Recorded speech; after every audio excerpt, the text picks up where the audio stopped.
Ladies and gentlemen, welcome to the Hydrated Gamers Podcast, Episode 4, A Brand New Hope. I'm very happy to have some very experienced Guild Wars 2 content creators on the show today, and I hope you enjoy today's episode. Not only is this episode brought to you by our own time, but it's also the very first Hydrated Gamers episode sponsored by the app WaterMinder. I know a lot of us here are hydrated, but sometimes we can use a little reminder.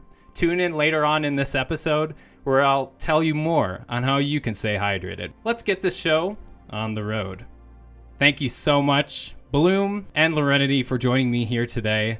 I know we're super hooked on Guild Wars 2. We're constantly playing the game in our free time, but we're all gamers at heart, and there has been a game that we have started playing that kind of brought us on this video game journey. So I'm actually curious, what is the very first video game you guys started playing? Oh shit! I remember. I mean, yeah, do like education games count? You I know, think like so. those online. Because then I don't remember. But I do remember the first real game I played, which was Pokemon Yellow on the Game Boy. It was great. I really liked it.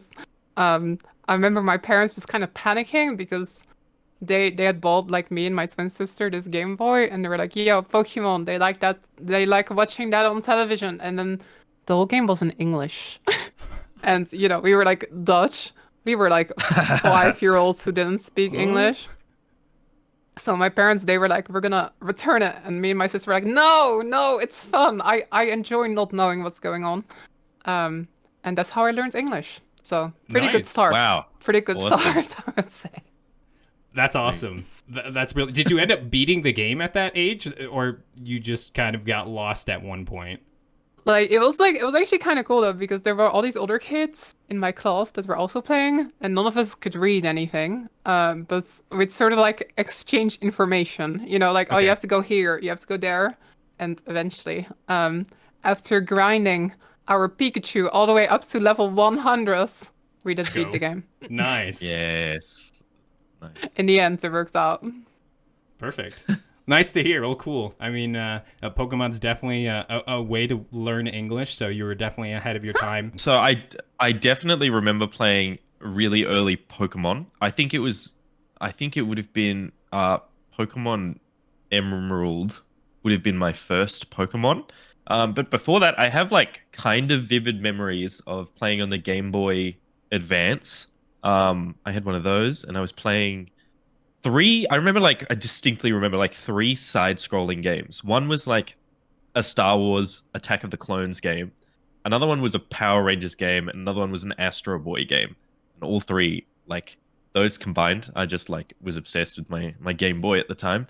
And then eventually, yeah, Pokemon came out. I was playing like Pokemon Emerald, and then from there I was getting like a DS to play even more Pokemon. It was like Pokemon all the way up to like the Xbox 360 era, and then it was into like Halo and stuff. But yeah, it was those early like side-scrolling sort of action story, like movie-based, TV show-based games, you know, like the licensed games. So that was my first. Once the 360 came along, Bloom was like, goodbye, Jigglypuff. See you later, Yes. Charizard.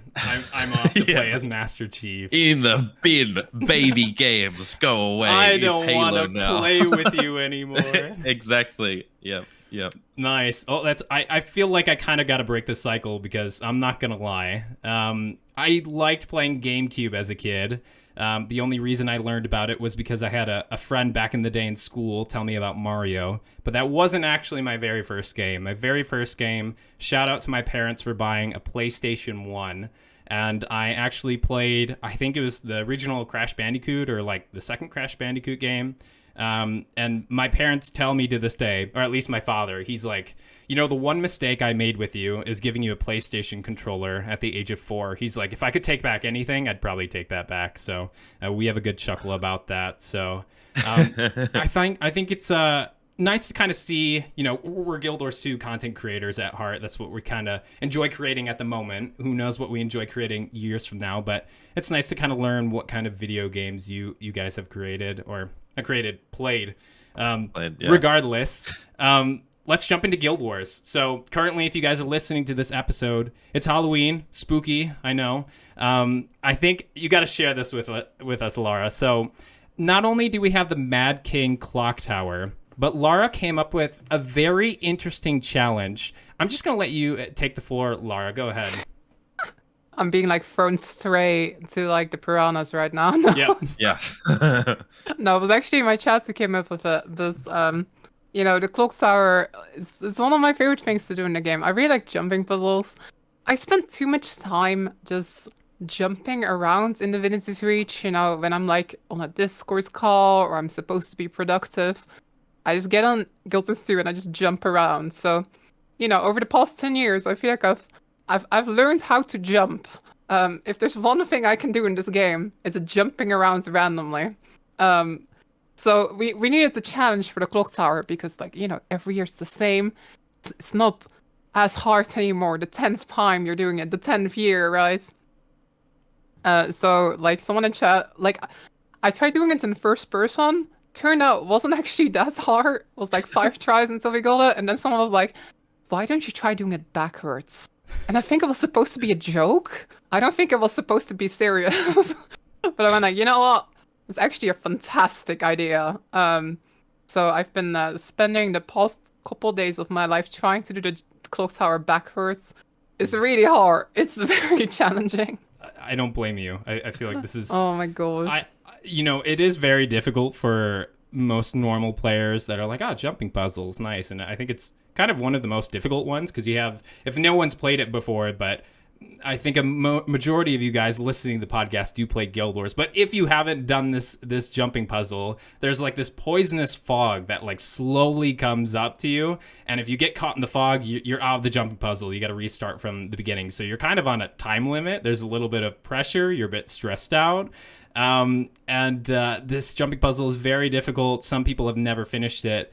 But, you know, if you're streaming Guild Wars 2 and pressing spacebar like crazy, Lara's, you know, done it there every single year. So good luck going backwards on it. I will never take that challenge in my life. You should. It's actually pretty fun. It's been good content. I feel like I'd do it so much that I'd go to sleep at night and I'd dream of Mad King Clock Tower and just have like nightmares all night. Oh my gosh, that sounds like a good time. It's like a pretty solid dream. Nice. Yeah, looking forward to it. My confession is that I've never done the clock tower jumping puzzle ever. I'm actually usually never around for Halloween in Guild Wars, and this is like one of the rare times I am. And when I am, I just do the lab farm, and I'm like too scared to do the jumping puzzle because it's going to stress me out. And I play video games to relax, not to stress out. So I've just been watching Zeppler do the jumping puzzle and living vicariously through her. Yeah, I haven't really done it for any reason. Are you scared? Like, it's okay to admit this on the You got podcast. this. I'm actually like okay at jumping puzzles. I don't even know what the rewards are, so I've just never even tried. I'm a very rewards focused player. I don't even know. I think you can get like a specific Halloween armor piece. Maybe I'm wrong. Laura, maybe you can correct us. I think on you're this. right. I think you get like slippers or something, don't you?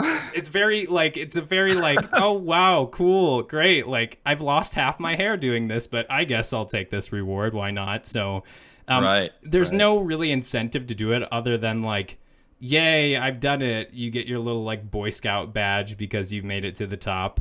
Yeah. So yeah, I'd actually be very intrigued to see you do the jumping puzzle and see how many attempts it takes you. Yeah, no in-game reward, but it's content, and I can make a video out of it probably. I'll do it backwards. There we go. Speaking of content, backwards blind first time. Yeah, why not? You know, first challenge, and then you do first person, and then you do it like blindfolded, like Ritlock. You know, it'll be fine. Exactly. I'm thinking though, content. We ourselves were always trying to make content in the game, whether it's going backwards on the Mad King Clock Tower, making guides for new players, or anything that we kind of come up with ideas with. Do you ever feel like you're playing the game at one point where you're more focused on making content? Because I see a lot of burnout specifically with content creators. They don't want to get like tied to one specific game. And we're at a really good point where, you know, Guild Wars has just launched on Steam, a ton of new players entering the game. We got season 6 on the horizon. There's already a confirmed new expansion. We've also done a bit of digging. There's an Unreal Engine position on ArenaNet's page. So like the horizon is very good for what's to come for ArenaNet. But in terms of being a content creator while playing Guild Wars 2, I'm quite curious about your guys' opinions on that. Any struggles you come against? Bloom recently shared right before the podcast started. You're kind of maybe at a point where you're just out of ideas for the time being. You don't really know what kind of content to make specifically. Yeah, I think that's a really interesting point because that is exactly kind of where I'm at the moment, where I've got such little free time. It's been like really hectic with work and like side projects and stuff that I haven't had a lot of time to even play Guild Wars, let alone like create content for it. But right now, because I'm kind of, I'm kind of scarce. I want to make like another video. Every time I log into Guild Wars, I feel like I'm wasting my time if I'm doing something in the game that I can't make content on. Like I'll play it for like 2 hours and I'm like, did I get anything from that to like make a video on, or am I just playing it like for fun? Which is great. I need to like give myself that break and just play Guild Wars 2 because I love it and not because I want content. But I've definitely been in that situation many times where I've like logged on for the night and I'm like, okay, I'm just gonna do something that I can make content on later, or like, I don't know, do something different that I don't have footage of, so that I have that footage in the back, like in my backlog, so that I can use it in a video at some point, like do some world bosses that I've never recorded or something like that. But yeah, that's kind of the situation that I'm in at the moment. But yeah, I try to play for fun every now and then. I try to do my strikes just because I enjoy them. And yeah, I think at the moment it's just a time constraint. If I had more time, I'd be able to do both. But at the moment, I just don't have a lot of extra free time. So every time I play Guild Wars, I'm trying to just play it because it's fun and because I love it. And I just hope that the inspiration comes to me through playing it, that some idea comes up, or I'll chat to friends while I'm playing it, and they'll come up with ideas while we're just talking. Yeah, some of us have crazy chat viewers who are like, do the clock tower backwards, why don't you? Lara, has there ever been a moment? They're wonderful. They're great, They gotta spam water bottles in the chat more to stay hydrated and give you that reminder. But is there do you ever have this mindset, Lara, where you're playing Guild Wars 2 and you're like, wait a second, shouldn't I be making something for the YouTube channel? Should I be streaming more? Are you ever put in this kind of mindset when you're playing the game? Maybe not as much, I think, because I'm like doing streaming most days. So pretty much whenever I play the game, I'm pretty much always streaming.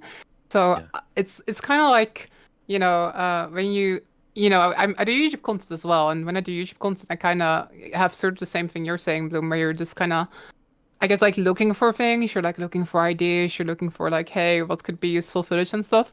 But when I'm streaming, just the stream itself is kind of the content, right? So I just kind of like turn on the game and I just kind of do what I feel like doing, and that's sort of like plenty. I don't have to sort of go out of my way to be like, hey, I guess in a way I kind of do actually. Like I do sort of get the thing where I'm like, right now in Guild Wars 2, we're kind of in this, I wouldn't necessarily say content drought, but we're kind of, there's not too many things going on right now. We're getting the season 1 rerun, which is awesome, and I love it, and I'm so glad it's coming back. But I already played season 1 back in the day. It's still been great playing through it, but as for me, I'm kind of waiting for that new stuff to come out. I'm kind of waiting for that season 6 or whatever it's gonna be called, that next canvas story, that next expansion at some point. So it is kind of like, what am I gonna do in game today that's gonna be fun, right? How do I keep the stream from going repetitive? What's like some new, I guess, like fun thing to do in the game, which would also be like a good time to watch. It's going pretty alright though, I would say. There's definitely, I think especially during a time like this where there's not too much news to talk about right now, right? Definitely, you're kind of looking for like, hey, how do I keep the content fresh and interesting? I think that's definitely a challenge that a lot of content creators face in general, regardless of the game. You know, we can't get spoon-fed content all the time. I mean, it takes a really long time to make crazy encounters and great strike missions and all these good things that Guild Wars 2 has. But yeah, you kind of have to like lift up the rocks a little bit and be like, okay, like what can I make out of this? Like what's in the game currently? So I found myself a couple times in this kind of mindset where I'm playing the game and I'm like, wait, have I just played the game for like 30 minutes and I'm not recording something on OBS for, you know, or writing a script for a video or something like that? Like, oh my gosh, I'm having fun. Like, this is not okay. Like, I should be productive. But at the end of the day, like, it's an MMORPG. You know, it's a big time sink. The game never ends technically. So you can really put yourself out there. But as a content creator, you're kind of on this yin and yang of like what I should be doing in the game and what's actually good for my time. So yeah, I was just curious how other content creators kind of feel about that. I'm sure if anyone is watching the podcast, leave a comment down below if you make Guild Wars 2 content and kind of give us your opinion on how you kind of balance that in terms of the game. Lara, you brought up Season 6, and like my eyes kind of lit up like, oh, Season 6, like what can that have? And recently in End of Dragons, the map is so much bigger now. Like there's different islands to see. So I feel like I ask this on every single podcast, but I'm going to bring it up now. Do we have a wish list? Are there things like you'd like to see in Season 6 that maybe won't come until the expansion, but it's a feasible dream for a season release? Oh, you gotta be careful, because like I will just start talking for 2 hours about this, and like this whole podcast will only be me rambling and repeating myself over and over. We get timestamps, don't worry. I'll put Lara rambles for 20 minutes right here, guys. If you want to skip, you know, here's the 20-minute mark. Oh my gosh. I'll try to limit myself, but I just want to see more of Canva. I think this Canva is like so darn pretty. Just everything looks gorgeous. I kind of just want more of that. I want to learn more of like the culture. I want to see more, you know, what's going on with the Jade. Like, don't want to spoil what happens in the EOD story, but there's just like a lot of like interesting plot threads. A lot of stuff that they've teased. That's I'm really into story and lore, so I just kind of want to see where it goes. I really want to see more Yao. Like, oh my gosh, they were just one of my favorite characters in the expansion, and then they only showed up like a little bit. I was like, I need more Yao. So just more place to explore, more fun metas, more stories, see where it goes. That's kind of enough for me. But as for like, I guess like features, that's a bit harder. I guess I want to see more like instance PvE content. I think the strikes in End of Dragons were like genuinely 10 out of 10. Like I thought the normal modes were really fun. The challenge modes were some of the most fun I've had in this game ever. I loved every single one of them. So I'm kind of excited because soon it's going to be the Season 1 strike mission. And it's going to be 2.5 weeks from now or so. But I guess that's one of the things I would really like to see. Like I would love, this might be asking a bit much, but imagine if like every episode has like a strike. Oh, that would be incredible. Yes, that would be so good. But might be a bit much. Might be asking quite a lot. But in a sense, that's what I want. I just kind of want more of the same. I really liked EOD, and I want more of it. I guess that's the conclusion. And I'm gonna stop myself before I talk about this for 2 hours. I'm actually trying to think. I think I need more time to actually think about what I want in Season 6. So, Bloom, I'll go ahead and let you kind of take the stage. Yeah, I mean, I'm totally with Lara on this. I just want more content to play with. Oh my god, of course, that's Amazon. Give me 2 seconds. I'll go ahead and take it then. Amazon has ruined it, but I'll go ahead and take it. So I did make a video, actually. I see a lot of water within Cantha on this map. And I would love... I played Pirates of the Caribbean online back in the day, so I'm running around with like Will Turner and Barbosa's giving me like a flintlock pistol in the game.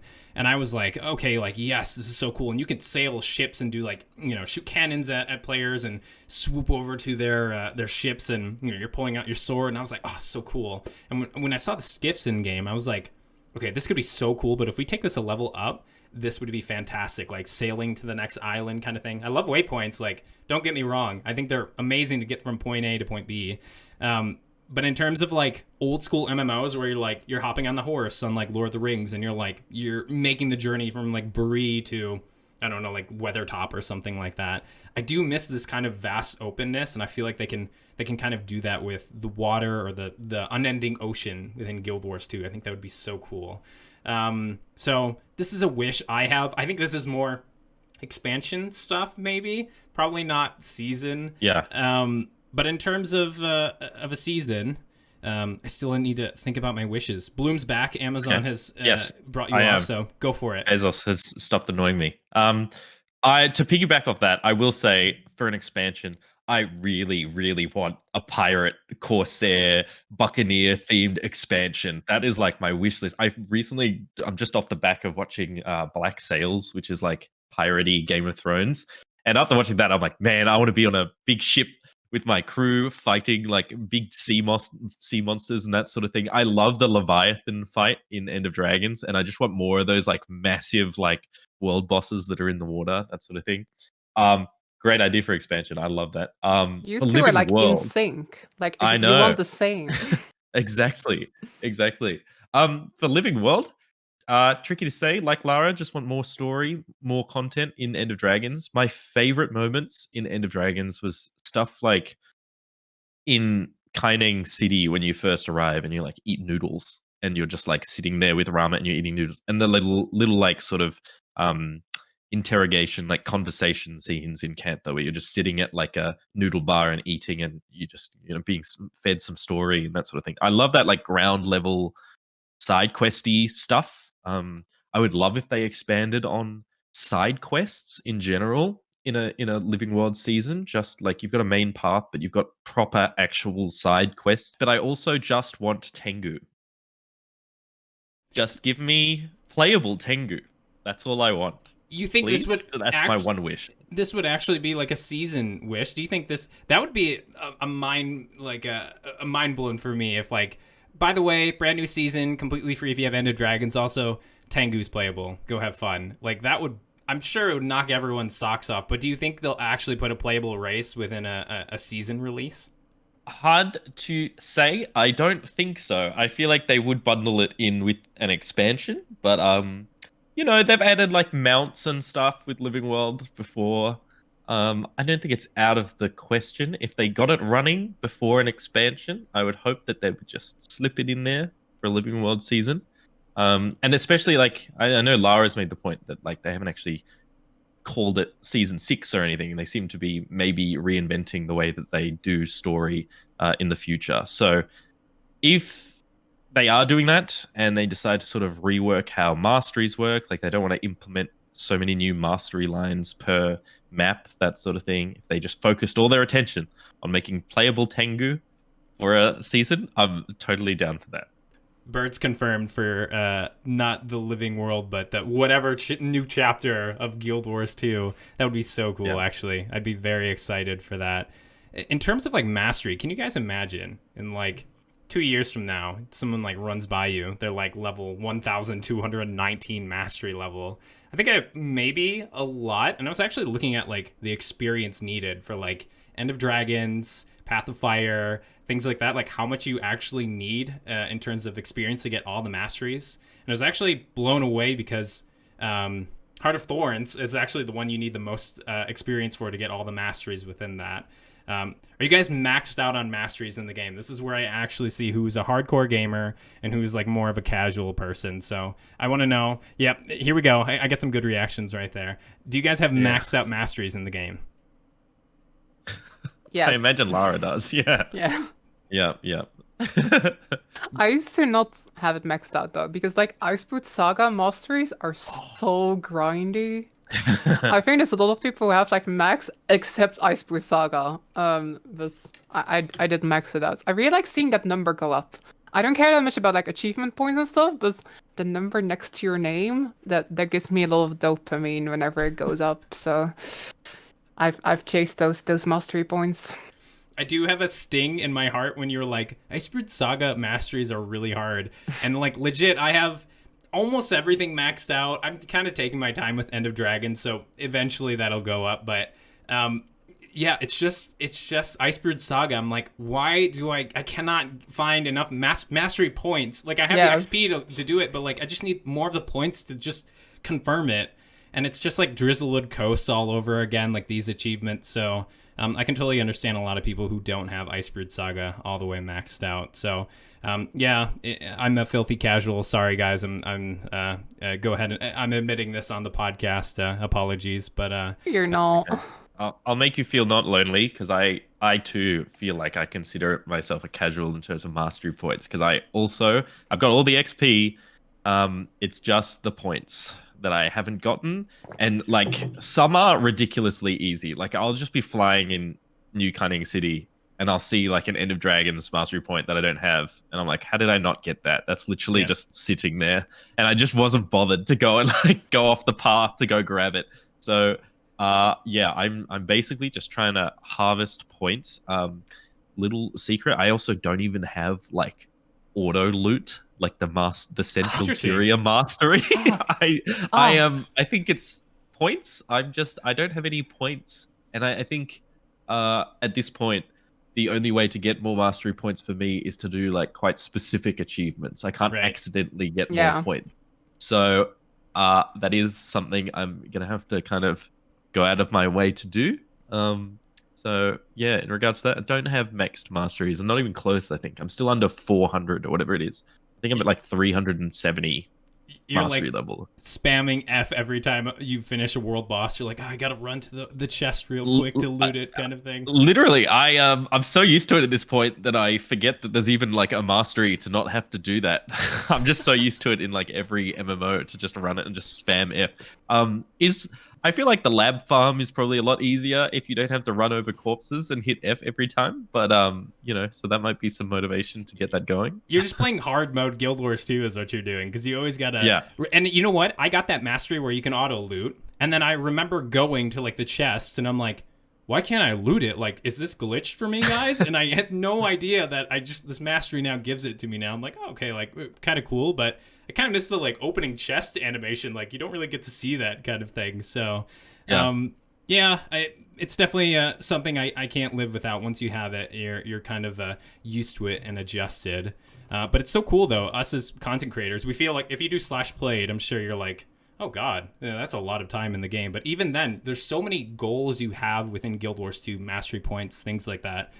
What are you currently working on when you log into the game? Like, do you have like kind of like this long-term goal? I know a lot of us are working on legendaries, things like that. If you're crazy, you're gonna do the Mad King Clock Tower backwards. But you know, if you're a sane person, what kind of long-term goals are you typically working on? I think the thing is though, like you gotta set those goals you like, right? And for some people, I think that's the thing about those mastery points as well. Like some people love to like max those out, and that makes them feel happy. But if you gotta focus on what you enjoy the most in the game. So if mastery points is kind of just something you don't care about, just it's nothing wrong with skipping them as well. As for like long-term goals though, I got really hooked on crafting legendaries. really hooked. They added this legendary armory. Like it's been like 1.5 years now. Which means you can use your legendaries across multiple characters, in case you don't know. So like if you've got like light legendary armor, you can now use that on all your light armor characters. So it's sort of the ultimate convenience, because if you've got full legendary, you don't have to like gear up any character ever. You can just use your legendaries. I'm pretty close to getting that now. I've got all my armors. I've almost got all my trinkets.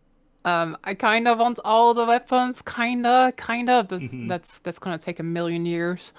That's been sort of like, it's always fun to sort of have that goal in the background, right? To be like, if you're making some golden fractals, you're like, I didn't just make gold, but I got closer to making that pretty space axe that I really want. So I've always, I guess, like got one that I'm working towards. Besides that, though, I've got this goal that I want to I want to see if I can master every elite specialization. Or like, master's probably not the right word, but I want to be able to play them all like somewhat competently in PvE. Sure. I'm terrible at PvP, but I like to just like, I guess like get some builds, try to learn them, and I was getting like really close, and then End of Dragons came out, so now I am once again really far away from achieving that. But yeah, I guess that's kind of my goals in the game right now: getting legendaries, learning more builds, learning more elite specs, and that's kind of keeps me busy. I'm sure at one point when you're almost there with all the End of Dragons Yeah. elite specs, you're like, all right, I just have 3 more to go. ArenaNet's like, new expansion, 9 more. And then you're like, no. And you just fall behind. And 100%. yeah. It is cool, though, Yeah. how many different ways you can play the game. I think that's a different topic. Any long-term goals, Bloom, other than, maybe auto loot in the future?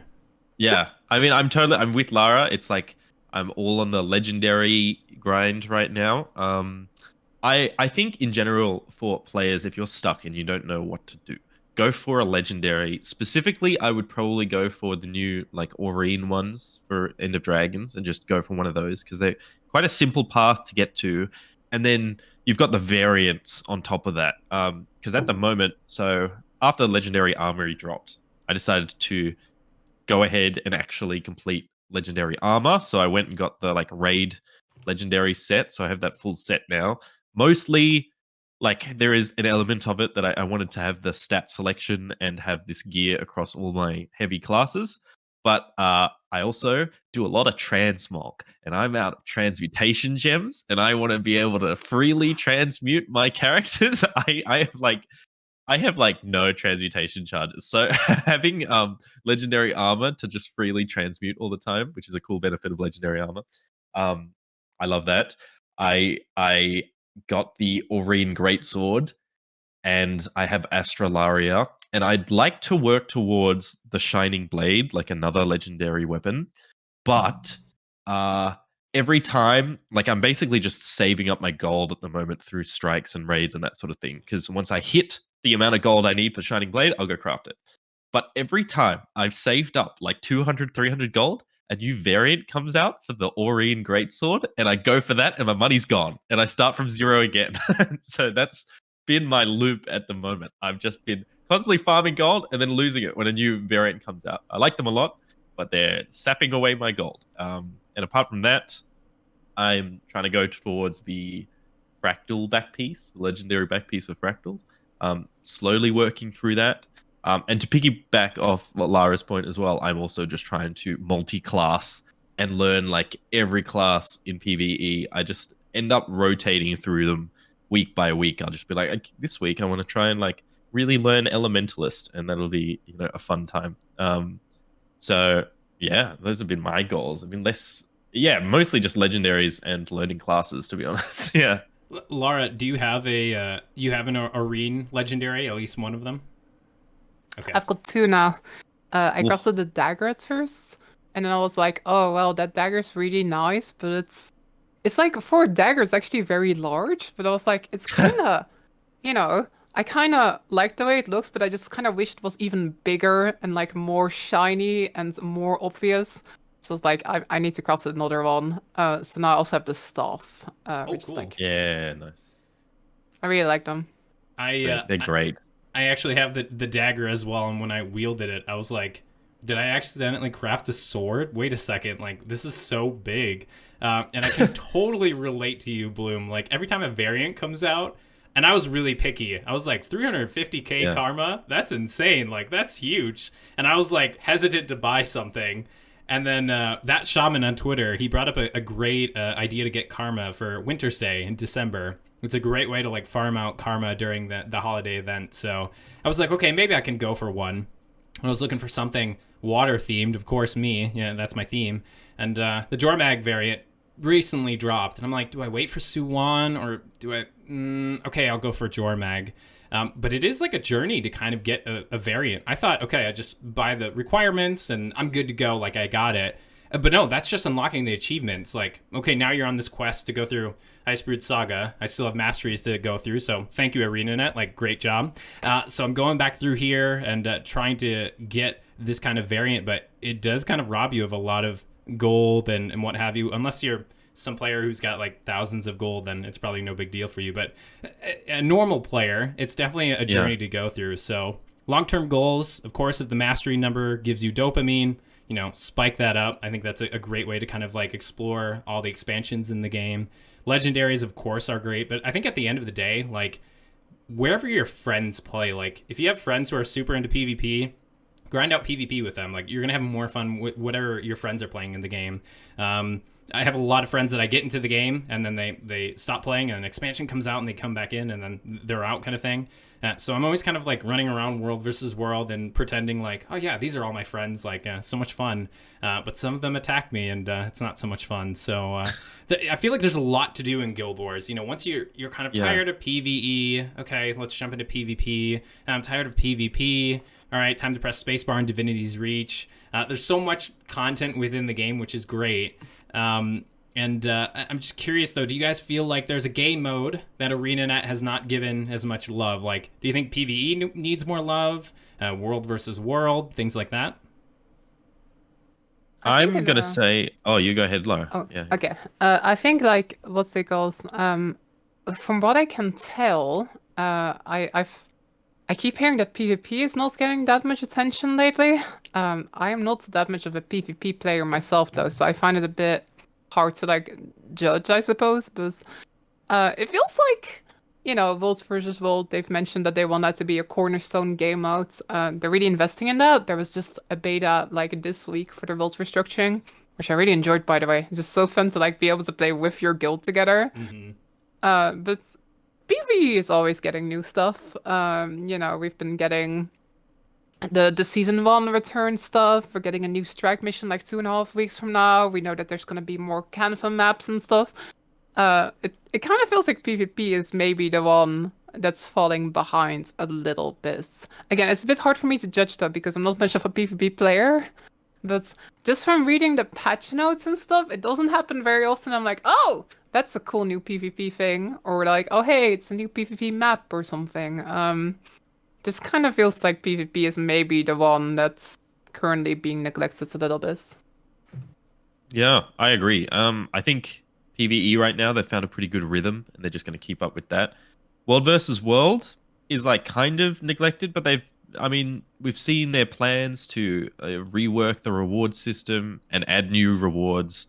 They've done a lot of balancing around World versus World as well. I feel like they're doing a lot of work in that department. PvP definitely feels like the one where it genuinely isn't getting new content. Like there's no new rewards happening in PvP or new maps or anything like that, which I think is a shame because I don't play a lot of the PvP, but when I get really stuck into it, I really enjoy it. I feel like the only thing it's missing is like some more modes. I don't really like playing Control Conquest. What's it called? That one. I want to have some sort of like fun, like League of Legends ARAM style mode where you just have team fights, and that's like the whole thing. I would love a more casual mode where you can jump in and try and like learn your class and learn other classes and how to counter them without the pressure of this like zone capture stuff. I think they could do with some more modes. Obviously, it would kind of split the PvP player base, but I think if they just had, more casual modes in the unranked and then ranked is that conquest, that'd be cool. But more rewards as well. I think just if there was some cooler stuff to earn through ranked, through, getting platinum, and there's some cool new like weapon skins or something, depending on your rank, that'd be cool. I definitely think it's PvP, yeah.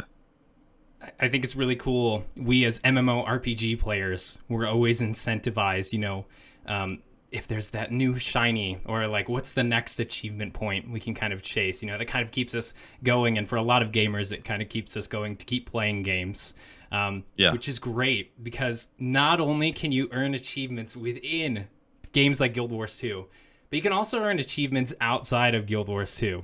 And that's exactly where today's sponsor, the WaterMinder, comes exactly to play. And, a lot of hustle and bustle in life. Sometimes it's hard to stay hydrated and really get the reminder that you're taking enough water into your body. But with the WaterMinder app, it's really great. It gives you reminders. You can track what you're kind of intaking, whether it's water, smoothies, things in that nature. And not only are you incentivized to keep going at it, but achievement hunters such as MMORPG players, there's great achievements to earn within the WaterMinder app to really make you incentivized to really pick up another glass of water every now and then. It's great, it's healthy, and the app is a great way for you to stay healthy. So if you're looking for a great app to make sure you're getting hydrated, feel free to click the link in the description down below. And that way, you'll be staying hydrated while you're gaming, out and about, or just being a great gamer. So yeah, and you know what? That was a beautiful integration. Thank you. I appreciate it. That was a good segue. Yeah. I tried. I was really looking for a moment like, yeah, maybe I can do it here. I'll wait a second. Yeah. And then you said it perfectly. Oh, it was so good. Thank you, Bloom. No worries. All good. Felt scriptless even. That's how good it was. Yeah. Improvise, adapt, overcome. That's the mindset here. You know. Yeah. It's a great app. It is free though. So if you guys are thinking like, oh, he's promoting something that is worth money, like, no, you can download it. It'll be in the description. Even if you have an Apple Watch, like you don't want to pick up your phone and do, tracking what you're drinking, you can just use your Apple Watch and do it that way, which is great. So, speaking of water, I'm a bit disappointed, ArenaNet. I got to bring it up here. There was a water dragon on the symbol for the trailers. I was like, oh, cool. You know, some of us have legendary ruins or sigils for the underwater weapons, you know. Die hard. I'm looking to get my ascended harpoon gun. But how much water was actually in End of Dragons? Were you guys happy with that? Or were you like, meh, water's fine, like, I don't really care? I wanted more Leviathan stuff. I think that was like my favorite event in End of Dragons, and I want more of it. I'm really sad we didn't get more of it, to be honest. I've been watching Zeppler recently, and she'd been like diving into Guild Wars 2 for the first time, and like every time she goes underwater, she keeps saying that like this is the only game where she's enjoyed underwater combat, and I totally agree. Like I love the underwater environments. I think the underwater combat is like pretty good, to be honest. It definitely feels better than like other MMOs. So I feel like leaning into that would be pretty cool. I would love more stuff like Leviathan, because that thing feels like when you do the Saitong province one, it feels a bit sketchy because everyone's just jumped on top of the Leviathan and you're all just like auto attacking on top. But the Kaining City one is proper underwater, and like everyone is just under there throwing spears and doing crazy stuff and going inside the Leviathan's mouth, and like it's cool stuff. And I hope they lean into it more. I'm definitely surprised they didn't do more underwater stuff with End of Dragons, especially because I felt like they were going to lean into it. They had added, extra that achievement where you get like the bubble breather thing, and then they also had the underwater mastery for the skimmer to be able to swim underwater. I really thought there was going to be a lot more than there was. So. I'm gonna expose myself here. I'm actually not a huge underwater enjoyer. I think that's the underwater combat is really well done. I do agree. It's like, it's actually like properly designed for like 3D space and stuff. Just my one issue is that I never know what my skills do underwater. Yeah. Because just you don't go underwater that much, right? Especially in like, I guess like the expansions and stuff. Was there any underwater content in Harder Force? I'm not sure if there was even any. No. And like, Path of Fire just had like a little bit of water, but there wasn't too much about it. So whenever I go underwater, it's always like, oh, cool, I've got these skills and I don't know what they do. Or sometimes it's even, oh, I don't have any underwater weapon on this character that I've been playing for a year. And I just never realized. Yeah, that's rough. Yeah, so I actually kind of liked that EOD didn't do too much with it.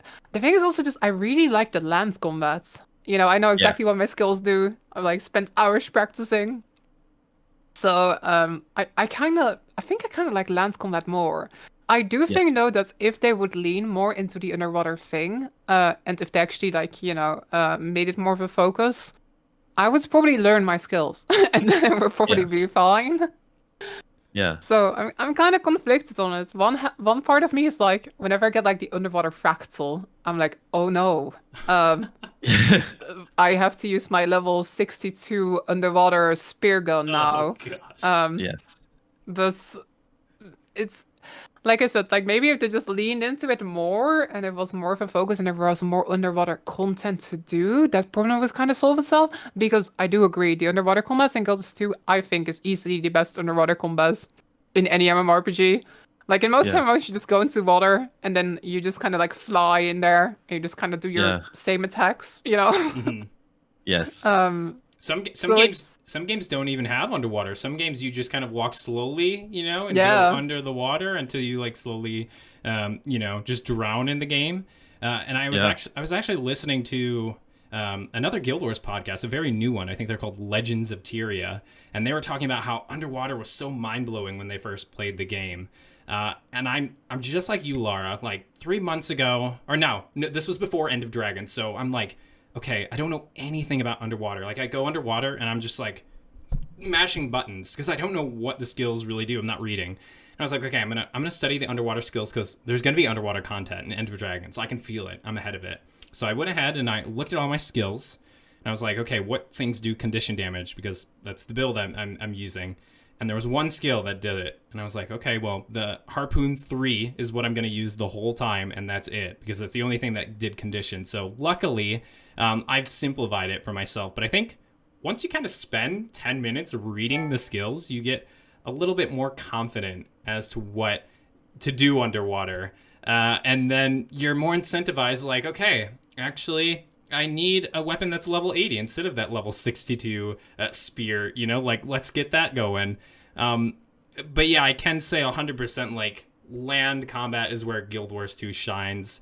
Underwater's great. It's awesome. It's in the game, but it doesn't come anywhere close to what it is to be on the ground. So, Yeah, I'm definitely not advocating for them like pivoting toward making more underwater combat because they spent a long time fleshing out the land combat and like there's still balancing and stuff to be done there. So I think just having underwater in the mix really complicates it. It means they'd have to like move resources onto that, which I'd rather just be on, the land combat. I think it's cool, but I definitely think that it would need I would hope that they rework it so that it works a bit more like the land combat, so that when they're balancing it, they can kind of balance both at the same time rather than have these like separate suite of skills, that sort of thing. So, yeah, I agree. do you ever think that like, what I have to remember? Spear, harpoon gun, and trident. Do you ever think these weapons will make their way towards land weapons at one point?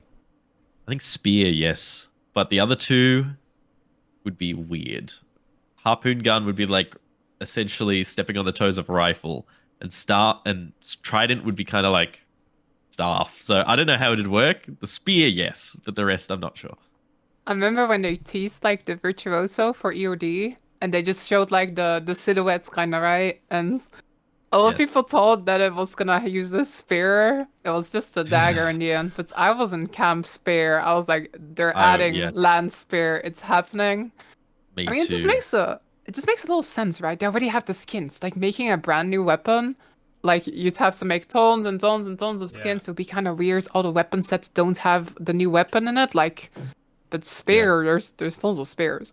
I would already be just kind of happy if we could just use the skins. Like, Sure. for example, if we could just use trident skins on our staff, because like you said, Yeah. it's kind of the same in a way. That would be really cool because there's so many cool underwater skins and I never even see them. So just, I guess like being able to reskin your rifle into a harpoon gun or something would be pretty cool. This is really cool because I have a great idea right now for the podcast. So, when elite specs are coming out, we're always like, oh, it's going to be this kind of thing. Like, they're going to do this for this class and what have you. I think it's one of the coolest things that the game has when elite specs get revealed. So, I'm going to give you guys the platform right now, right? Maybe I'm putting you guys on the spot. You don't know, but let's do it anyways. You guys get to create one elite spec in the game, okay? So you get to take existing weapons. It can be whatever. For example, you could have a revenant that uses a trident, but the trident is floating in the air and attacks at range or something. You guys don't have to come up with the name, but like the class and the weapon, and maybe like what kind of skills you'd like to see with that kind of new elite spec. I think about this all the time. I think it's a great way to kind of like speculate and make ideas and see if it comes true when the next expansion launches. So, the sky's the limit. I'm curious what you guys have in mind. I want bow elementalists. Like Ooh. this. Like back in, Vanilla Guild Wars 2, you had Ice Bow, which was like kind of the most broken skill in the game. And I was an Ellie main, so I just ran around using my Ice Bow. And I just miss that like bow elementalist. So I just want an elementalist with a bow. I don't know what, I guess like the special mechanic would be. Maybe like I've always thought it would be cool if there was like an arcane achievement or something, like a fifth achievement or something like that. Maybe only on the bow. It could be tricky to do that for all the existing weapons, but yeah, just something with a bow. Maybe an arcane achievement could be cool. Something along those lines, and then we can call it the bow mentalist. That would be fantastic. Yes. Is it a short bow or is it a long bow? I don't even care. A long bow might be cooler, I guess, but like short bow would be nice as well. Okay. Yeah, I'm with you on that. I think number one on my list would be like a bow elementalist who summons like elemental arrows and stuff. That'd be so cool. Either that or like short bow and mesmer and make them like a bard, that sort of thing. It's always been something that I've really wanted out of like mesmer. But if I'm not doing elementalist bow, then it would have to be like main hand pistol revenant with some sort of like, I don't know, like I saw some concepts on the subreddit. Someone came up with like this enforcer idea for Revenant, but I just think, yeah, this a Revenant spec that's focused on like CC and immobilize and stuff, and he has a pistol in his main hand would be so cool because none of the other heavies have pistol main hand, and I would love that for my Revenant. For Revenants, it's really cool because you get to invoke a legend, typically someone who's not living anymore, and the most. You know what? I'm gonna say it. Sorry. Spoilers for End of Dragons in like the next 5 seconds. Okay, 5, 4, 3, 2, 1. My Trin channels Scarlet Briar. Would you like this in the main hand pistol Revenant spec, or would you have someone else to be invoked? I would invoke my Trin and have her as like the legend, and you get to talk to my Trin. I love her character, so having my Trin as the legend plus the pistol plus. Roll this into the pirate expansion. Or come full circle. We got a pirate expansion. We got a like Buccaneer spec for the Revenant. Love it. That's all I want to see. Bloom, your full-time job better be careful. ArenaNet's like, wait a second, he's making sense. Yeah, this is running down. Bobby's in the chat. He's like, shit, yep. If I had to come up with something to, or an elite spec, I thought it would be so cool. Probably not really ideal in actual like medieval battle, but I think it'd be pretty sick if you had the warrior with the shield as an offhand, but also a main hand weapon. And he throws the shield, like the offhand, and like skates on it or something, and is like Captain America, like batting down people. Of course, like you barely have any ranged abilities. Maybe you throw the shield and have to retrieve it or something like that. I think that would be so cool. I don't know, you would call it something like the smacker or something. Like you're just like bonking people with trash can lids in World versus World. I think that would be very much fun. But yeah, I thought about that. I think it was like a shower thought for me one day. I was like, it'd be so cool in Guild Wars to have 2 shields. Like, I don't know where your character would like store them. I have no idea, but I think that would be a pretty interesting and unique idea for the game. Yeah, I'd love that too. That's cool. I love it. I want dual foci, like just like Knuckles, that would be so Me cool. too. There's so many cool Knuckle like focus skins that I would just I'd go ham for them if there were one class got double Knuckles. If that maybe on like Warrior, if Warrior got double Knuckles and they just became like full brawler, that'd be so awesome. Well, this brings us into actually like new weapons in the game, like Knuckles as a way. I mean, obviously there's a lot of like underwater weapons you can bring out and kind of play with that. Maybe not harpoon gun. We're kind of stepping on rifle. I think 100% I agree with you on that. But are there any like new weapons you'd like to see in the game? I think the big rumors one for a while wasn't it like pole arm? I think all the way back in the day, they did some like concepts art for like a weapon set. This is like way before launch. And then I think there was like a pole arm in there as well, which then got scrapped at some point, I believe. Maybe something like that. Honestly, though, I think Guiltis 2 has kind of got most weapon archetypes kind of covered. Like there's Yeah. plenty of them that I still just want to see, like for example, like Longbow, Ellie, or something like that. Um, I don't think that necessarily like new weapons are super necessary. It would still be really cool though. Hmm. Oh, someone in my chat is talking about glaive. Like that would be really cool. Or, like a Yes. twin blade or Oh, something. Like oh, that would be someone fantastic. said Yeah. chakrams. Yes, glaives or like yeah, chakrams would be awesome. Just like a massive double-sided glaive thing, like in Elden Ring, where you've got like the twin blade. Yes. Yeah. That's what I want. Oh, that'd be awesome. I think there's a lot to work with, and of course, like I think if a new weapon came out, I would be 100% okay if it's like you have 10 weapon skins for it and that's it. It's not like the big bulky list of like, I don't know, there's hundreds of weapon skins already out for the current weapons in the game that have been in the game for 10 years or so. But I'd be 100% okay if ArenaNet's like, we have a new weapon, we only got 10 skins, but give us a year and we'll get that to 50 kind of thing. I'd be like, no worries. It's a new weapon type. It's a brand new like 1 to 5 or whatever, 1 to 3, 4 to 5. I think that would be fantastic. Like I made a So I'm gonna. go for it. I mean, yeah, go ahead. Oh, I was gonna say I'm gonna call it right now. I think instead of doing elite specs and new weapons, I think they're gonna do neither of those things in the next expansion. I reckon in the next expansions they're gonna do some sort of like elite spec system where if like you can slot in different weapon skills per weapon, or you can change your like fighting style. So like Guardian would be able to take a trait on their Dragon Hunter. Oh no, on say like they take a trait on their Willbender that totally changes how your sword skills work. So that you've got the main hand and offhand sword, but now they have a different set of weapon skills when you're using them together.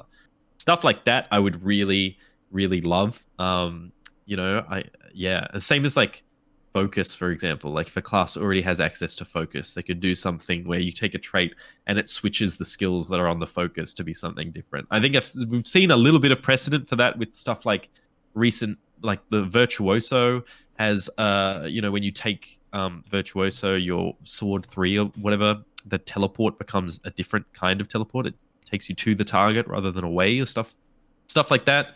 There's like cool traits in Guardian that makes your hammer do the chill like frost damage. I would love to see more of that basically, because I think they have so many weapons in the game. They've got 3 elite specs per class. That's like 27 specs or something. It's a lot to balance. So I feel like the way that they would go forward is basically just implementing a way to add new weapon skills without a new spec or weapon. I would love that a lot. That's I actually think that's such an interesting thought because like we're kind of reaching the limits of lead specs, aren't we? Yeah. Like there's like 3 per class now, and like it's already sometimes it feels like some of the old ones kind of gets forgotten a little bit. Yes. It's like it's already we can already tell it's pretty hard to balance 27 elite specs, right? I think they can 3 do feels one like more the magic set. number. Yeah, I I reckon do maybe think they've one got more room could for one work. more. I think there's room for more. Like Yes. there's still some stuff missing. Like we don't have a heal mesmer, for example, or like Yes. yeah. a dedicated heal spec for warrior or something. I think there's Here's the- space for one more. But I after that, agree. it gets hard. It gets Here's really the thing hard as well, after like that. in your traits, when you select your traits and you select like a spec, there is currently like 8 of them, which makes it really weird because it's like a Yeah. box and you've got like 3, 3, 2. There's like the perfect space for one more spec, and then they've got a perfect 9 in that box, and they're set. Yeah. So good. It's confirmed right here that one missing space ArenaNet is already planning. You caught him, Bloom, Yes. red-handed. You know what? Exactly. They could probably do one more set of elite specs, but I don't think they'll do an additional one. I think it's either new weapons. The idea you have, Bloom, is very unique. My question to you about this is like, if they were to release something like that, is that changing all sets of weapons for a class, or is that only like whatever, like maybe a handful of Yeah. weapons for Guardian or something like that? I think it'd be very specifically just like one weapon or something. Like per, I don't know, maybe like per trait line. Like each trait line has its own alteration on a weapon. Because you kind of see that sometimes, like when you take a certain trait line, like on what is it? I think it's Warrior Warhorn or something. The Warhorn now gives you barrier or something like that. I reckon each one could do something like that. but on top of those alterations, they change a main hand. Like a lot of warriors have complained, for example, that they don't have like a good healing main hand, so they can't do like a full support warrior spec. But if they added some sort of trait line or little trait you can take that changes mace to heal when you bonk, then that'd be really cool. Opens up a whole new build without adding a new weapon or spec. Yeah, I think that's potentially what they'll do. Yeah. Don't they have Necromancer elite spec, the one that came out in Path of Fire? I can't remember the name. Scourge. The Scepter, doesn't the Scepter 3 change with an ability? Maybe I'm wrong about this, but yeah, you might be right. I vaguely remember the Scepter 3 skill changing, which brings me into my next topic I want to talk with you guys. So, yeah, okay, it's nice, there's a lot of classes in the game, but we kind of have that one or two neglected classes that we don't touch as much. If you play PvP, it's great to show the difference between matches played, and you can see this little pie graph. But I'm actually curious, what is that one class or that two classes that you vaguely touch while playing Guild Wars 2? I'll be up front. For me, it's Elementalist and Ranger. I hardly touch these classes. I think they're a bit complicated, which is very funny, because if I were to join Guild Wars 2, I'm more into like playing mages and stuff in other MMORPGs. So if I were to see Guild Wars 2, I would jump straight into like an Elementalist class. But yeah, I know there's a couple classes or professions, sorry, I apologize, that they're professions in this game, both of you maybe don't touch as much. For me, it's a warrior and ranger. Those are the two, I guess, like classes I've never vibed with that much. I'm trying to change that though. Like, I actually really like Bladesworn, so I'm kind of getting into warrior now. I've been trying to like get into Untamed and Soul Beast a little bit, so it's kind of like, in a way, it's kind of fun because it's a way to keep it fresh, right? Hey, it's this class that I've barely played. Now I'm gonna try it, and then it sort of makes the whole game feel new again in a way. Yeah. So those two, Warrior and Ranger, I am planning to play those, and I'm kind of trying us. But if I'm specifically talking about stuff that I have like almost no intention of touching, I would actually say Dragon Hunter and the Reaper. And the thing about that isn't even that I don't like them, because I really like both Dragon Hunter and Reaper, but I've just played them like a lot back in the day. And like balance-wise, they're both really falling sort of behind right now. So I'm kind of done with them in a way. And I kind of hope they get buffed a bit, so, I'll be like, oh shit, this is actually good. I'm missing out. And I'll get like a motivator, sort of. But yeah, so Warrior and Ranger, I'm planning to play, but like Reaper and Dragon Hunter are kind of the forgotten ones for me, if that makes sense. Yeah, for me, like Warrior and Elementalist were pretty low on my list. But recently I've started really focusing on just trying to play all three heavy classes and get really good with all three of those. So Warrior I've picked up recently, and I've been loving Berserker, and I love Bladesworn as well. So at the moment, and I also started playing a lot of Elementalist recently. I really actually like Tempest and Weaver. I thought I would never wrap my head around Weaver, but recent buffs and stuff make it a little easier to play, and it feels really good to play now. I really like Weaver. So at the moment, the ones to the wayside are like, I think Thief and Mesmer, because they just have such different resource mechanics to the other classes that they feel really weird to play and learn, especially Thief, like, because there's no weapon cooldowns, it feels very spammy. It feels like I just pick like the highest damage number on my keyboard and spam that. Almost every build I've looked at, it feels like the build is like spam this thing till you're out of initiative and then gain more initiative, spam it again. And that's kind of how that feels. The same as like Mesmer, it's like building up clones and shattering them, build up clones, shatter them. But there's nothing wrong with that. I think the Mesmer theme I don't really like for some reason. I don't like having clones of myself on the battlefield. I kind of just like focusing on me, and me just being the one I can see all the attacks coming from me. I don't know. It's a weird personal thing, but I've been trying to dive more into Thief recently. I think Spectre was a really cool shift from like the usual Thief archetype. So that's something I'm trying to learn at the moment. Because it is so interesting, and I generally like support specs a lot in Guild Wars 2. So been trying to learn Spectre. It's definitely very interesting. I love breaking the rules when it comes to elite specs. Like, they tell you to play a specific way. For example, like, Spectre is a heal class. You know, you can add barrier. And I look at it and I'm like, ooh, conditions, cool. I'm going to totally just throw conditions on people and occasionally heal people. And I try to go that way with other classes. For me, it's hard because I have so many NPC replicas on my account. And I'm like, okay, Ritlock wields a pistol, so obviously he's got to be a blade sworn, and I like you gotta have the giant sword every now and then with this class, and I'm like, but Ritlock never has this giant sword, and I'm trying to like go without it kind of thing.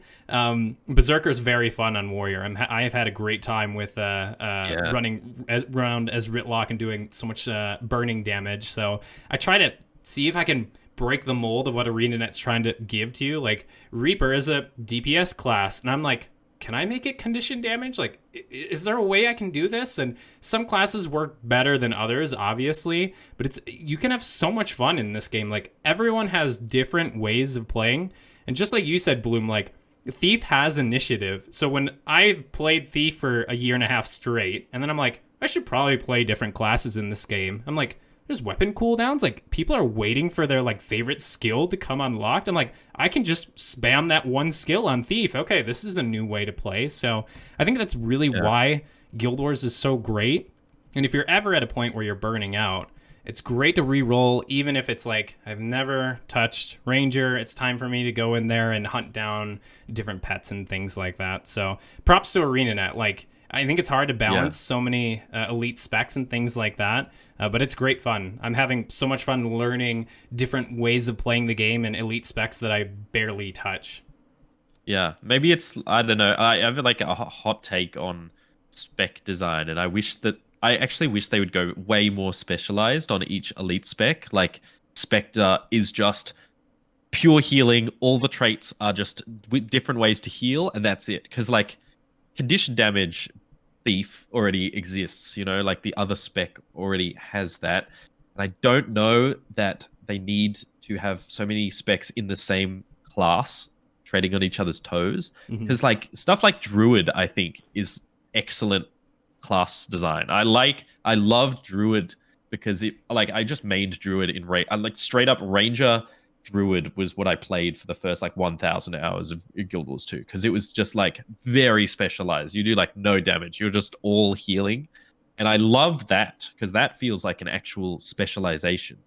Whereas I think recent stuff like having a virtuoso be able to do Condi and power is super weird, because then when they try to balance it and they give more condition damage to virtuoso, then the other Mesmer specs can't really do condition damage. And if they did the same amount of condition damage, then they're no longer like a specialization.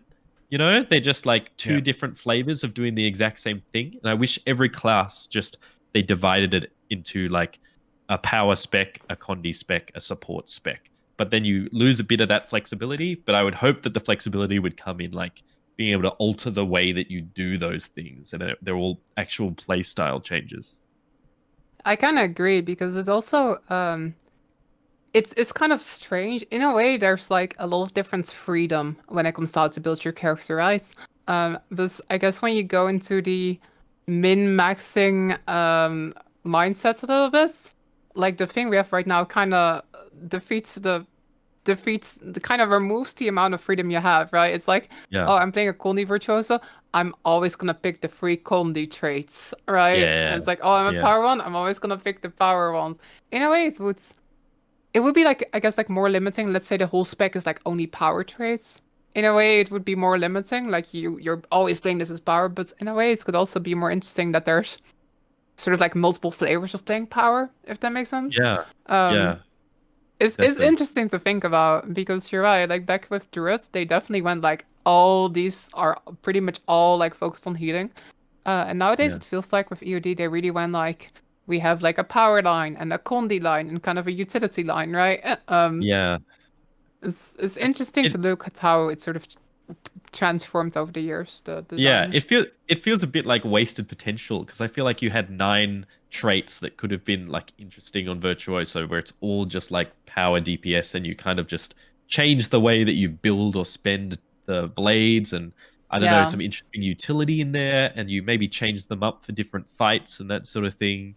That's why I really love specs like Druid, where it's like you you pick you pick a trait based on like the utility you want to bring, or like how you want to change your playstyle up, or what extra thing you can add to the group. Like I think Vindicator right now is a really fun spec because it's pure power DPS, and the traits that you pick are all just like, here's how you want to change your like endurance regen. Here's how you want to shift how the like spec mechanic works when you do the dodge thing, and it does like a completely different buff and completely different utility. I love that sort of trait design, so I really hope that, especially with that November sort of patch coming around the corner, I would love for them to like really dive into making each of these elite specs really hyper specialized, rather than these sort of like generalist design that we've got going on at the moment. I love conversations like this because I can really see what excites experienced players like us when we really carry out a conversation or a topic for so long. So I think it's great that what we can say and what we like and what we'd like to see change. I want to dial it back though. When you first started playing Guild Wars, and I'm thinking about this because I listened to a podcast and they were talking about when they first played the game. So I'm gonna ask two questions, and the first question is this. First question is, when you first played the game, whether you were streaming it, whatever it was, it doesn't matter when you were playing the game, what was that first like, wow, I can't believe there's this thing in the game, or I can't believe I experienced this one thing in the game. And I think it's very fun to go back and think about that. And then the second question will be, in End of Dragons, what was that like, holy wow, this is a really cool moment that I'm witnessing in this expansion. So I will answer the first question and then bring it to you guys. So the very first time when I was playing the game, and I realized, and it's very dumb to say, but the dodge mechanic in Guild Wars, I thought it was so crazy that I could dodge enemy attacks. There's so many MMOs where I'm just like a brick standing there just tanking damage, even though I'm playing a rogue or something, and I should be able to move out of the way or things like that. But for Guild Wars, that when you take it off your keyboard, but back in the day, it was automatically there. But if you double tap the arrows, you would dodge in that way. And then evaded came up. I was like, what? That's so cool that I like dodged in this game, and I can't overdo it. I have an endurance bar. Like, this is so cool. So that was my first like mind blown thing when I was playing Guild Wars back in the day.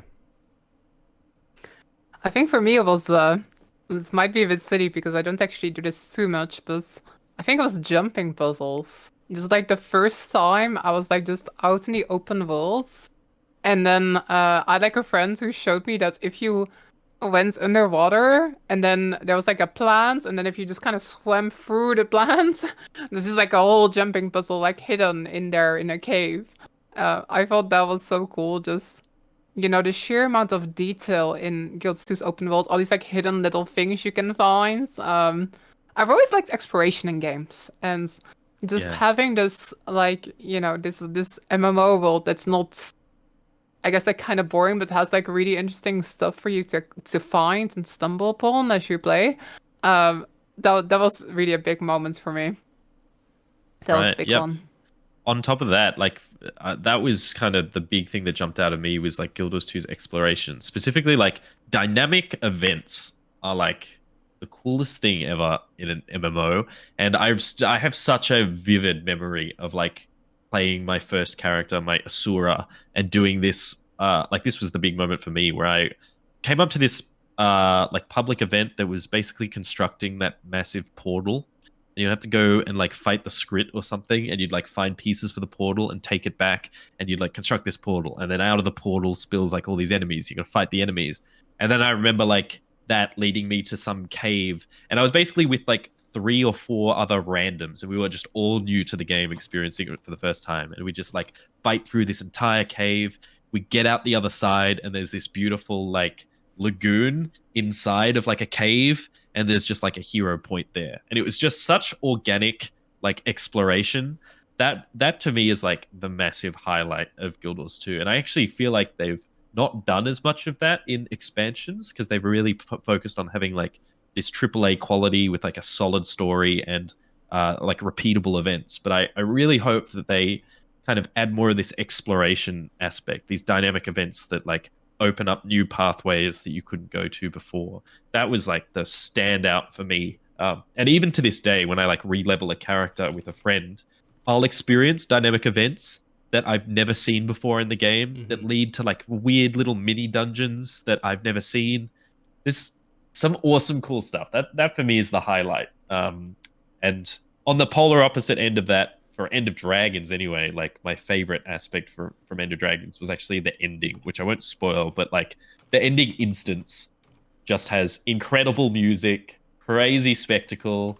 That was just a massive highlight to me. It gave me those moments that I get out of like Final Fantasy 14 during their story, where they have these massive hype moments. Like that to me was like the most amazing part of End of Dragons, is that final instance. I just have to ask real quick: is this the final instance like mission based, or is this the final map that you were talking about? Oh, the final like actual mission, like the final combat mission, I guess, where you're on top of the thing fighting the other things and you're bouncing from thing to thing fighting these things. Gotcha. Okay.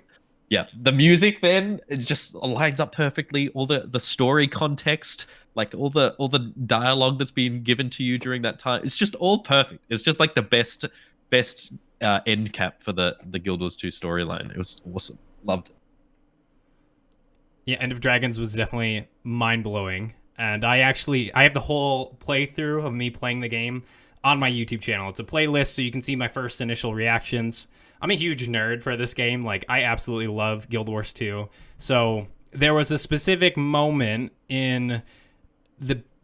I have to think about the name of the map right now. It's not the JC. I think it's called Dragon's End is what it's called. Yeah. It should be called Jade Sea, but regardless... There's a giant pillar that you're on with probably 40 other players. I don't want to spoil things if you haven't, witnessed this awesome thing, but there's a specific boss that you fight, and my reaction on stream is so cool. I like turned off the HUD, this giant thing's coming over, and I was so mind blown. Like my jaw is dropped in the video. I'm like, whoa, holy, are we about to do this? Like, do I have to fight this with this many players? And it was also very hard, like the first week, to try and beat this thing. People were raging online. They're like, it's too hard. I want my turtle. But I loved it. It was like this, like, you got to be organized. It was so cool to finally have something that is super difficult. I may or may not have this specific thing on my arm, but I'll go ahead and post it on Reddit eventually. You guys can see it in all its glory. Wow. But yeah, it was mind-blowing for me. I think that in itself had led the whole journey from core Guild Wars, Heart of Thorns, Path of Fire, Icebrood Saga, even though I'm missing Masteries, to End of Dragons. It totally paid off. So that for me was the big wow. Like, this is 100% worth what I paid for this expansion. I completely agree. That was also my moment where I was like, oh, wow, this is like genuinely the coolest like meta they've ever done. I still do it like pretty regularly, and it's still like they made it quite a lot easier, but it's still just so epic, like all the music and the presentation and everything. It's still pretty challenging, to be honest, but like actually it's sort of got beaten for me even later on, because there's these strike missions as well. There's like a strike mission that's sort of based on that fight. It's sort of kind of the same fight. It's also like on the same location and stuff. It's kind of a strike mission based on the final battle, if that makes sense. Which I really liked. But then they added the challenge mode. And that was like genuinely like the hardest content they've ever done in Guild Wars 2 by a pretty significant margin. And oh my gosh, I loved every second of it. I joined like a group. I was like, I really want to like try this, and just we were practicing like every single day for like weeks. I think it took us like 60 hours in total. Wow. And then we killed it, and I just lost my mind, and just like the music and everything, and it just felt like such a great way to sort of like I guess sort of wrap up the current Guild Wars 2 story arc. This arc has been going on for like a decade. They've kind of wrapped up that specific story rise. And it felt so cool to like, just really, really hard, satisfying fight to sort of like wrap it up. So for me, it used to be that open world version, which I really liked, but then the one in the instance was like, oh, this is literally the most fun I've had in this game ever. I love this. I just think it did an amazing job with the expansion. It was so good. Yeah, I think it's an excellent expansion. Yeah. I'm gonna be honest, I've never actually played the challenge mode of Harvest Temple. I think it's great because there's an awesome incentive, and maybe if I'm wrong, please correct me, but you get a cool title to like kind of show off to the community that knows like, oh, you did this kind of hard content. And I think you also get an infusion if you do all of them, if I'm correct. You get like the ability to buy it. Gotcha. You can also buy it on a TP. There's a tradable version that randomly drops. It's really expensive. So it's like either you pay like a couple thousand golds, or you do like Harvest Temple challenge mode, and then you can get it without paying like I thought it was this exclusive like you gotta beat it kind of thing, but all right, it's still pretty exclusive. I guess the title itself is like the very much the exclusive. So another question, sorry, does this drop in the strike or does this drop in the meta event? There's two different ones. There's one that drops on the meta, which is like sort of a void infusion. It's really cool. That's right. And then there's like, I guess like the strike challenge modes infusion. And there's the tradable version, which can drop if you do a strike challenge modes, which you can then put on the trading post. And if you complete all the strike challenge modes, including the really hard one, then you can buy it for currency. So there's kind of multiple. But they're all still really exclusive and pretty prestigious. I think it's a super cool carrot on the stick because I've done now the first 3 challenge modes. So the only one that I have left is the Harvest Temple one, which it's just cool knowing that I just have like that one strike CM is the only thing stopping me from getting that infusion, and I really want it. So it's a nice incentive. I actually hope they do this in the future with strikes. I would love to have these sort of like these prestigious, infusion rewards and that sort of thing at the end of doing like every single strike, like maybe per season or something. If you do all the challenge modes, you get something at the end. I like that a lot. Good. To respect everyone's time, thank you if you've made it this far in the podcast. I feel like I could talk to you both for another hour and a half about Guild Wars 2. So I appreciate both of you taking time out of your day to, kind of talk about Guild Wars 2 and have a good chat. As we wind this up, I think a good ending question. I could obviously ask about what your favorite drink is, but I actually want to ask something a little bit more specific. So we were talking items, and I'm thinking, on the trading post, sometimes there's very ridiculous things that drop that are very expensive, that are kind of nice to have kind of thing. Like, oh, I'd like this for a specific character. Is there a specific item in Guild Wars 2 that you'd like to have, what is this like? I wish I have this before 2022 ends. I'll go ahead and answer this real quick. I love wearing my sandals, like walking around outside. I try to do it until it's like snowing outside kind of thing. And then I'm like, okay, I'm going to get frostbite. Maybe I should wear shoes or boots for this time. But I think it would be great to have the invisible slippers in Guild Wars 2. Like, it's so expensive, but I'm always walking around barefoot in my house. Like, it's my go-to, and I think it would be so great to run around Tyria with no shoes on, even though I technically have armor as invisible slippers. So that's my one end goal item I hope to get one day. I'm curious what you guys have at the end site of Guild Wars 2. Yeah, for me, it's like there's 2 things. One would be like the permanent hairstyle kit. I would love that so much. That's bloody expensive.